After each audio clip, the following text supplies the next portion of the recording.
Hello friends, আমি চলে এসেছি কার্তিকের নতুন YouTube channel to side kitchen. আজকে একটা নতুন রেসিপি নিয়ে আজকের রেসিপি হচ্ছে ফুলকপির পকোড়া। সেটা বানাতে কী কী উপকরণ লাগে আসুন দেখাই। তার আগে একটা কথা বলে দিই, আমার চ্যানেলে যেসব ভিডিও ছাড়া আছে আপনাদের যদি ভালো লেগে থাকে অবশ্যই লাইক কমেন্ট শেয়ার করবে ও বেশি বেশি করে শেয়ার করবেন। আপনি যদি আমার চ্যানেল নতুন হয়ে থাকেন প্লিজ সাবস্ক্রাইব করে দেবেন, নিচে বেল নোটিফিকেশানটা অল করে দেবেন যাতে আমার ভিডিও আপনাদের কাছে আগে পৌঁছে যায়।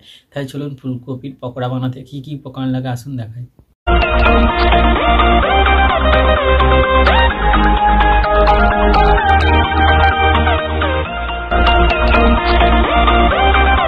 চলুন তাহলে ফুলকপির পকোড়া রেসিপিটা বানানোর জন্য কী কী উপকরণ লাগে দেখিয়ে দেবো। তার আগে একটা কথা বলে দিই, ভিডিওটা প্রথম থেকে শেষ অবধি দেখার অনুরোধ রইল।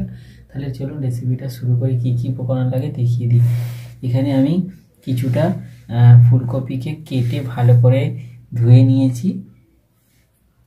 এখানে সাদা তেল নিয়েছি, নুন নিয়েছি, লঙ্কার গুঁড়ো নিয়েছি, হলুদ গুঁড়ো নিয়েছি, জিরে গুঁড়ো নিয়েছি, আর এখানে নিয়েছি বেসন পরিমাণ মতো। তাহলে চলুন শুরু করি রেসিপিটা। এবার আমি এটা মেখে নেবো ফুলকপিটা।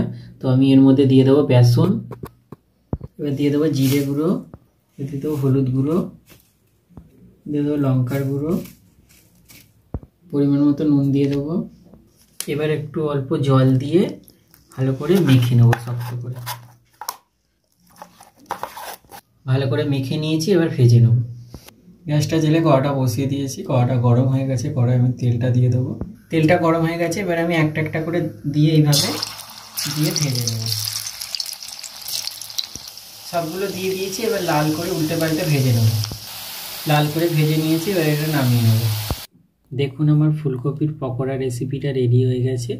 এই রেসিপিটা যদি আপনাদের ভালো লেগে থাকে অবশ্যই লাইক কমেন্ট শেয়ার করবেন, বেশি বেশি করে শেয়ার করবেন, আর প্লিজ সাবস্ক্রাইব করে দেবেন, আমাদের পাশে থাকবেন। চলুন তাহলে দেখা হচ্ছে নেক্সট ভিডিওতে।